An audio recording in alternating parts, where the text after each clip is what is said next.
kalagayan ng aso na ito. Yan o. Iniwan na lang dyan, nakatali. Umulan, umaraw. Andyan siya. Kawawa mga kabukals. Dahil ko nadadaanan to eh.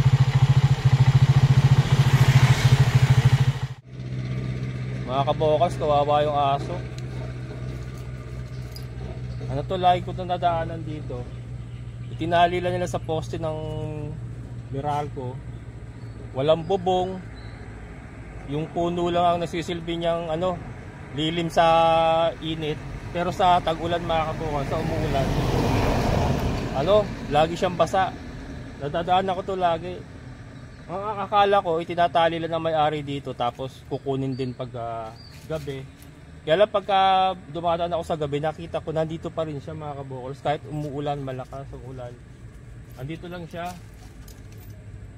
So kawawa. Hindi ko alam kung sino. Pinakain ko nga, gutom na gutom. Pinakain ko. Hindi ko ba matala rin eh, mukhang mga angkat. Kaya nga pinakain namin. Gusto kong pakawalan eh, baka mangagat. Mga angkat ka eh. Oo. Ay ba tatala ko eh, tatali ko hindi eh. Kawawa mo. Kasi dumadaan ako lagi dito. Nakita ko umuulan, nandyan. Hindi pala kayo may-ari, no? Hindi nyo alam may-ari? Mga kabukals, nandito ulit tayo sa Barangay Tigbe. Bibigay ko lang yung pagkain ni Dogi Dogi.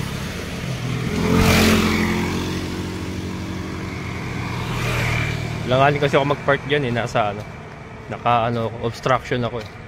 Kaya ayan, doon tayo nagparada.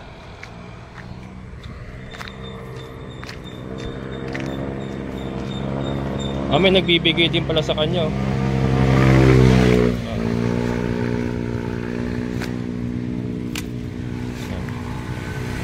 Nagbibigay din pala sa kanya yan. Wala ito kahapon eh. Grabe kapayat mga kabukals. Kapayat. Mga kabukals, nandito ulit tayo sa Barangay Tigbe, Norsagaray. Yung ating asong tinutulungan. Hindi kasi ako makaparada dito, nakaharang ako eh. Nag-aabang na agad siya mga kabukals, oh. Alam niya no. Ito na, chuchu. Pero ano ko na.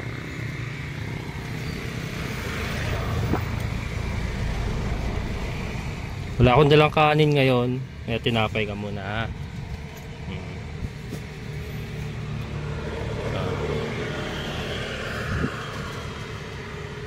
Ito. Ito.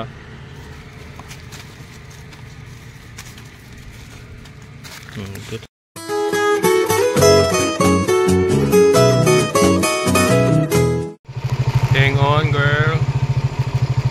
Yung mga kabukals, talagang kalunos-lunos yung kalagayan ng asong ito. Pero yun nga, bukas mag-attempt tayong i-rescue siya. Umuulan mga kabukals pero yan, nandyan lang siya. Pero bukas yan, sana makuha natin siya bukas. Yan ka lang, babalik kita bukas. Hello mga kabukals, nandito ulit tayo sa Barangay Tigbe, Norsagaray. Ito nga doon sa asong tinutulungan natin.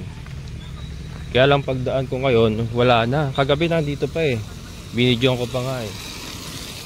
Sabi ko nga babalik ako. Pero pagpunta ko ngayon, kasi nga i-rescue na natin siya, wala na.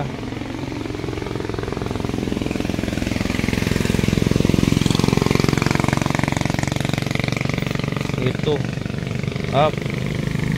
Ito na lang natira mga kabukals sa kadena niya. So hindi ko alam kung nakawala ba siya. Ito na lang eh. Huwag naman sana may gumawa ng masama mga kabukals. Gawin dito pa siya kagabi. Ito nga natin binidyohan kagabi. Pero ito kadena na lang natira. Ang ganda sana ng plano ko mga kabukals, mai-rescue siya. Ito ano lang pala ito. Simple lang palang tanggalin sana ito mga kabukals. Ito na lang natira, wala na. Ano ba yan? Sayang. Sana okay lang siya. Wag naman sana may gumawa ng masama na ano. Diba? Kasi natira yung kadena eh. Kadena yung natira. Yung wala siya. Ay! Hindi ba yun? Ayun mga kabukals. Ayun siya. Ayun siya. Nagpunta siya roon. Pinawalan.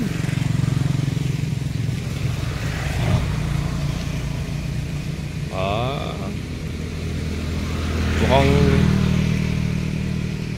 andun siya mga kabukals. Ito na yung cage, oh, ready na, oh. Naka-ready na yung cage sana. Para i-rescue natin siya. Ayun, oh, ayun siya, oh.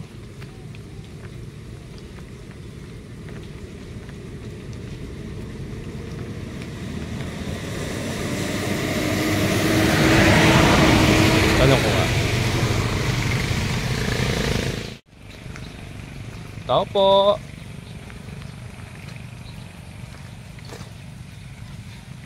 Tao po. Tao ba? Tao po. Ayun siya, oh.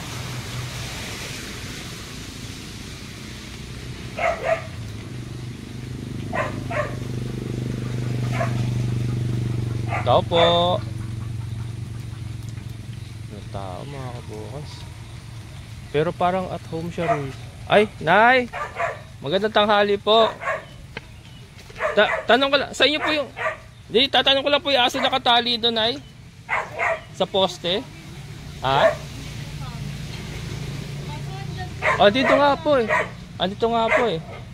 Pwede ko bang ano, hulihin para ma-rescue na lang siya? Okay, may dala akong case. Nakaraan pa po yan nandyan eh. Kaya nga, ito siya oh. Oo nga po eh. Pinapakain na din po namin. Oo. Painan ko ng ano, tignan ko kung papasok sa cage ko. Okay lang po, sige. Ayan, ito pa. Nakawala nga mga kabukals. So yun.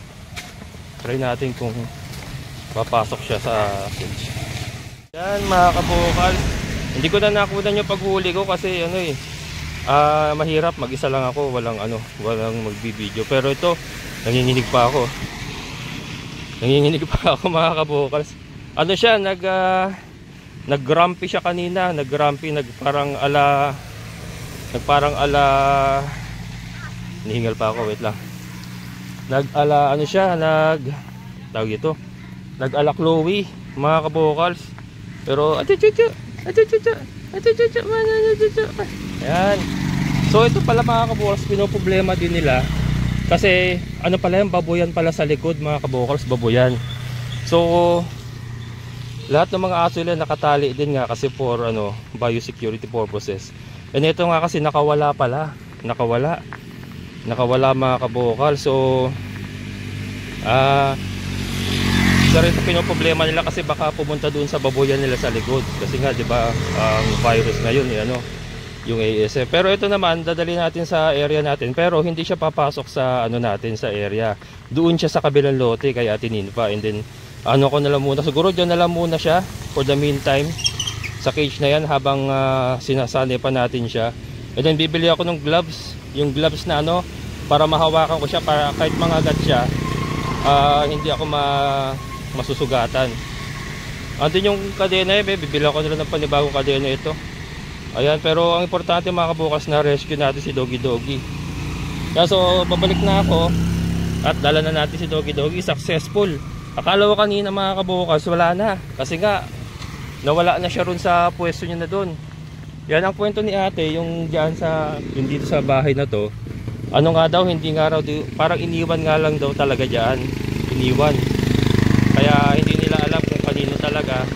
At saka hindi rin nila malapitan kasi nga primero doon matapang daw talaga. Yung primero talagang matapang daw.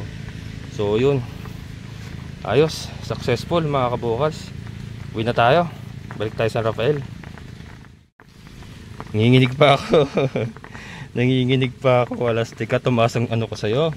Tumaas ang blood pressure ko sa'yo. Takihin ako. Mukha naman siya mabait. Ano na? Sa akin ka na?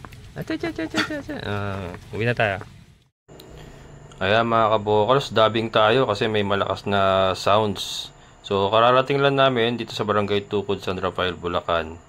Dito lang tayo sa may bungad kasi maputik, hindi tayo makababa. Ang gagawin ko nito is kakargahin natin yung cage pababa.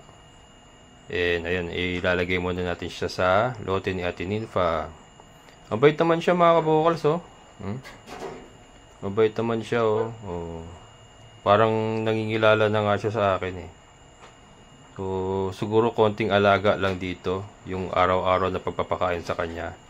Mahahawakan din natin to. So ayan, yun yung pababa sa ating area. Buhatin natin muna siya. Ayan, buhat tayo pababa.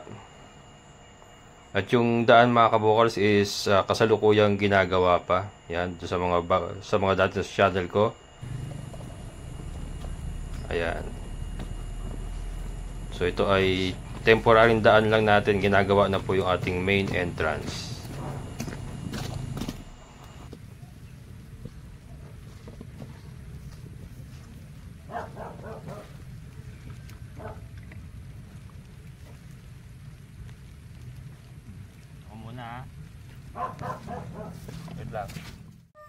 Ayan mga kabokal, so nilagay muna natin itong ano, ito yung pinantatakip na sa manok natin. Palitan ko na lang ng mas malaki doon.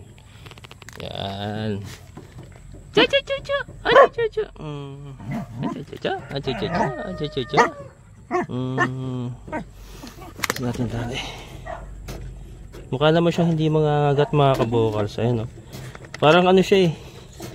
O ano na siya sa akin. Ayun, oh.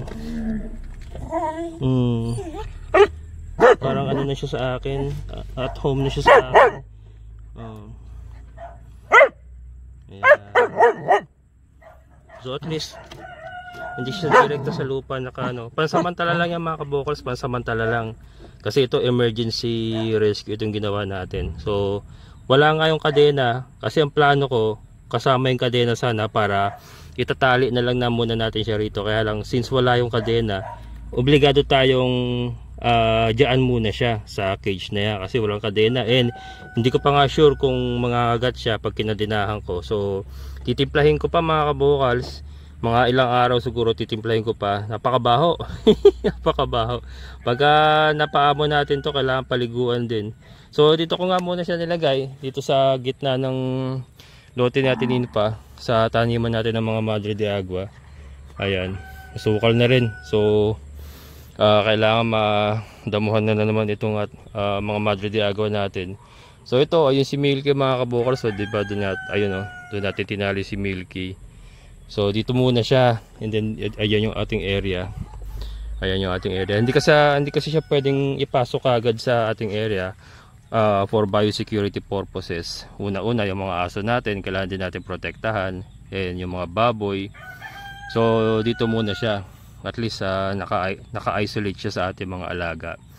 Matatagalan siya rito mga kabokals. Ito ang magiging area niya na matagal-tagal. So maaling dito natin siya i-station talaga sa area sa lote natin info na ito. Total, dito naman yung ating mga pananim.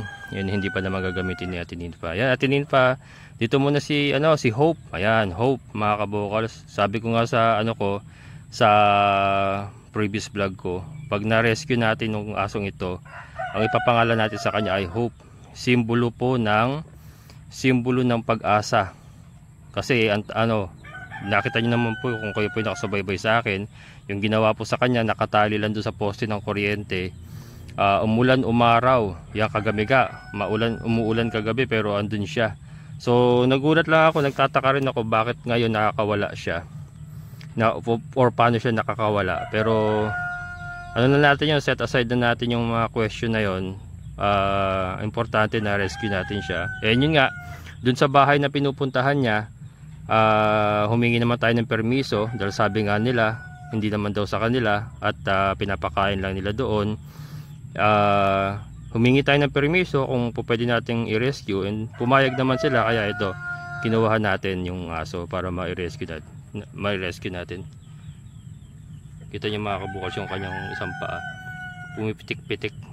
Epekto siguro yan yung palagi siya napababad sa sa ulan. Ayun, parang nanginginig-nginig. Yun, parang may konting galis-galis pa. So yan. So ako yung maliligo muna mga kabukals kasi nag-handle ako sa kanya. Kinarga ko yung cage kasama siya. Magligo muna ako at bago tayo magpakain ng ating mga alaga, lalo na yung mga baboy. Hindi pa ako lumalapit sa mga baboy. Pati yung mga aso hindi ko pa muna hinahawakan. So maliligo muna ako, palit lahat damit. Tapos saka tayo magpapakain ng ating mga alaga. And then siya mamaya kakain uli siya kasi konti lang yung natapon pa kanina yung grabe yung adrenaline ko kanina mga kabukals, yung adrenaline rush ko. Kasi nga naghahalo yung takot saka yung eagerness ko mahuli siya. Pero luckily siya para siyang at home nga sa akin. So nung nakita niya ako, lumapit kaagad siya, and then nakita niya yung pagkain, pumasok siya yan. Kaya lang hindi pa siya kaagad pumasok, parang yung dalawang paa niya nasa labas pa. Ngayon nung sinara ko yung pinto, tinamaan yung paa niya, nag-grumpy, parang si Chloe. Pero hindi naman kasing tindi ni Chloe. Nag-grumpy lang siya. Ang ginawa ko, yung pinersa ko na siya. Isinut ko na siya, inangat ko yung cage, tapos yun naipasok siya, kaya natapon yung kinakain niya, natapon. So di bale, papakainin nila uli natin siya. And nagkalat pa ako dun kay ate. Bale, okay lang naman. So nagpapasalamat din sila kasi yun nga, sabi nga nila, problema rin nila kasi yung aso na nakagala pupunta minsan dun sa buboyan nila. So yun, kaya parang gusto rin nila talagang may alis yung aso doon. Ayan, so ayusin pa natin mga kabukals, hindi siya magtatagal dito. Hindi talaga siya rito. Ayusin pa natin kung talaga siya. Hindi, dito siya sa area na to, pero ayusin natin yung kalalagyan niya. Dadamuhan natin yung pinaka-area niya. And then i-elevate natin. And kung matatalian na siya, mas maganda para mas mahaba-haba yung kanyang magiging galawan. So ayan mga kabukals, mamaya uli pakainin natin siya at maliligo muna ako.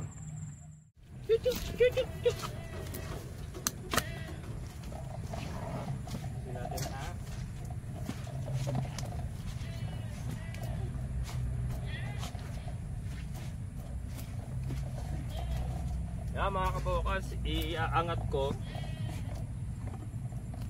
Lagyan natin ng ng kahoy sa ilalim. To. Para pero ngayon hindi naman siya hindi naman siya sumasahid sa lupa, pero para mas naka-elevate yung kanyang kanyang flooring. Talagay natin to.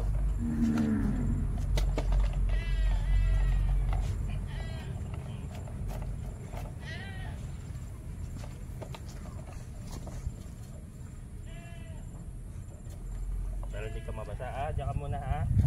Diyan muna ikaw ha. Importante mga kabukals, hindi siya mapapasa.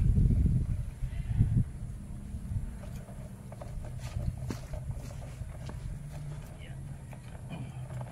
Yan.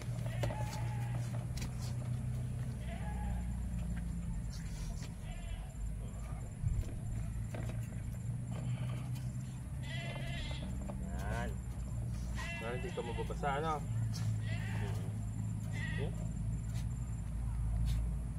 Kaya ikaw, kakain? Ano kakain naman?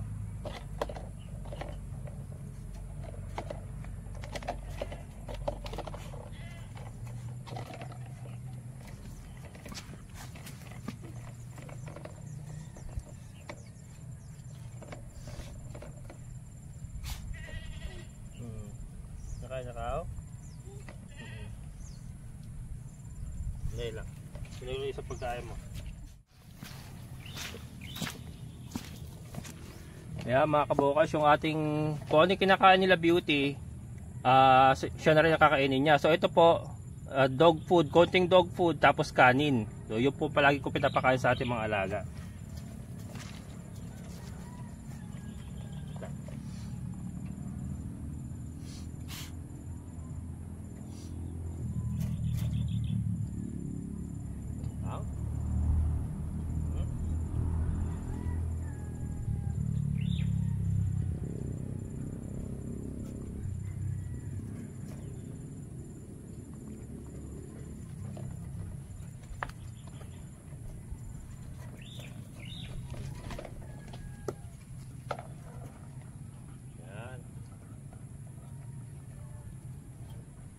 Paano naman siya mga kabukals?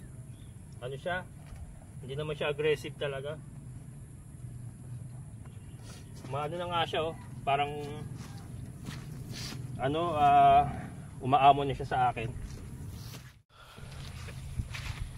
Ayan, mga kabukals. Gutom na gutom pa rin, grabe. So at least nakita nyo naman yung ano, katawan niya ngayon mga kabukals. Maulan ha.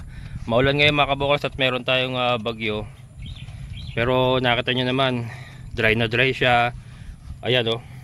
Dry na dry yung kanyang ano, naka-elevate siya sa lupa, nakaangat siya. So hindi siya mababasa. And then meron siyang ano, bubong. Ayan. So at least umigi-igi na yung kanyang kalagayan dito sa atin. And ayusin pa natin yung mga kabukals. Sa tingin ko ng mga kabukals magiging ano, kaisa sa ating mga alaga na sila Beauty at Bella. Ano siya, hindi siya ganun ka-aggressive. Ano lang siguro ito, napabayaan lang talaga. And yan, ano na siya eh. Parang kinikilala niya na ako eh. Pero syempre hindi tayo nagpapakasiguro pa. Kasi hindi pa natin siya, ngayon pala naman natin siya nakuha eh. So ano yan, under observation, talagang titignan muna natin kung ano ba talaga yung ugali niya. And then, ayun, ayusin natin siya po unti-unti. Pupurgahin ko to, mga kabukals, pupurgahin natin. Tapos pag okay na siya, pwede siyang paliguan, papaliguan natin. Yan. Mamaya tubig. Wala na? Ubusin mo yan. Tapos inom pa tubig. Yan, lagyan ko itong tubig mga kabukals. Lagyan natin tubig. Ubusin mo yan, dali. Ubusin mo yan. Meron pa. Meron pa yan ah. Yan yung bago ka sa ano mo, sa sahig mo. Medyo ano lang, medyo naninibago pa siya. Kulang pa? Bukas naman. Bukas naman, marami na yung binigay ko sa iyo eh. Para may sugat siya doon sa tiyan, no? Wawa naman tong aso na to. Buti na lang nailigtas natin mga kabukals. Gumaang ang pakiramdam ko nung nakuha ko siya. Wait lang, kuha ko tubig.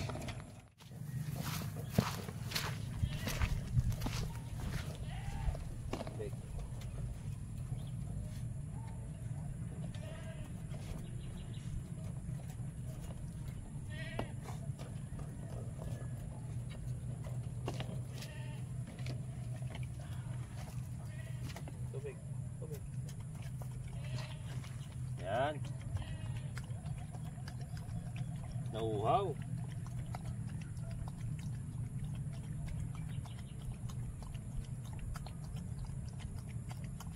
Nauhaw mga kabukals.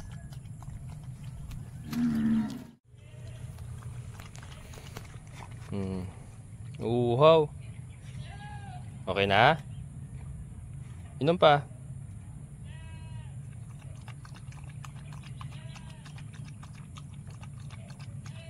Yan. Inumin mo ha. Inumin mo to ha. Yan, di naman siya nangangagat mga kabukals oh. Parang kampante na ako sa kanya. Pero wag muna. Not yet. It's your first day.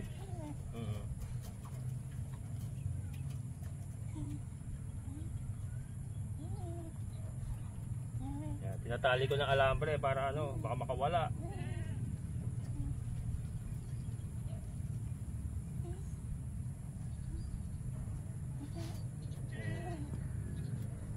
Yan ka lang ha. At least mas ano na yung maayos na yung kalagayan mo ngayon. Hindi ka na mababasa. Hindi ka na magugutom. Ayos ba yan? Gusto mo ba yan?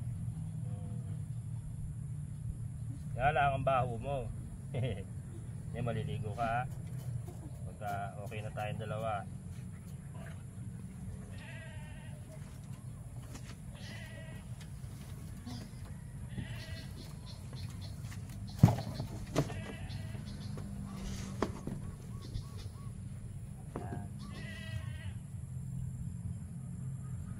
Lagyan ko pabigat.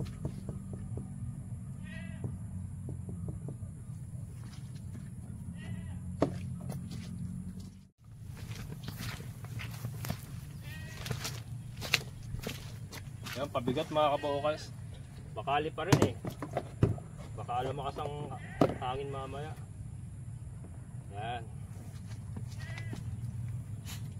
Ayan mga kabokal, so successful ang ating rescue mission. And ito, parang ano na, nagiging kampante na siya sa akin. So, ayan, obserbahan pa po muna natin. Pero sa ngayon, dito lang muna siya, at least meron siyang bubong, hindi siya nababasa, at hindi siya magugutom. Araw-araw po siya kakain, kasabay po ng mga aso natin. Ayan, alagaan natin siya mga kabokal. Siya nga po si Hope. Ayan, so Hope nga po ang ating ipinangalan. Ayan, doon po sa bago sa channel ko mga kabokals, ang storya po ng aso na ito. Lagi po nadadaanan to doon sa Menor Sagaray, Barangay Tigbe. Nakatali sa poste ng Meralco. Umulan, umaraw, andoon siya. So pagka umuulan, katulad nito may bagyo, basang-basa yan mga kabokals, basa. Wala siyang bubong. Ang tangi lang pong silong niya ay yung puno ng kahoy. So ano po magagawa nun pagka tuloy-tuloy yung ulan, basa rin siya. So kawawa. Kaya ito parang nanginginig-nginig pa nga siya mga kabokals. So siguro kasi dahil lagi siya nabababad sa tubig. So kaya po natin siya ni-rescue kasi sabi nga po doon sa tapat bahay na pinagkunan natin kanina, hindi naman daw sa kanila itong aso, and hindi rin nila alam kung kanino. Ayan, kaya ni-rescue natin siya, at least nadala natin siya dito, and mas maayos na po ang kanyang kalagayan, and alagaan natin siya mga kabokal. So alagaan natin siya ng mabuti, hindi natin siya pababayaan. So kaya Hope po ang pinangalan ko mga kabokals, kasi simbolo nga po siya ng pag-asa.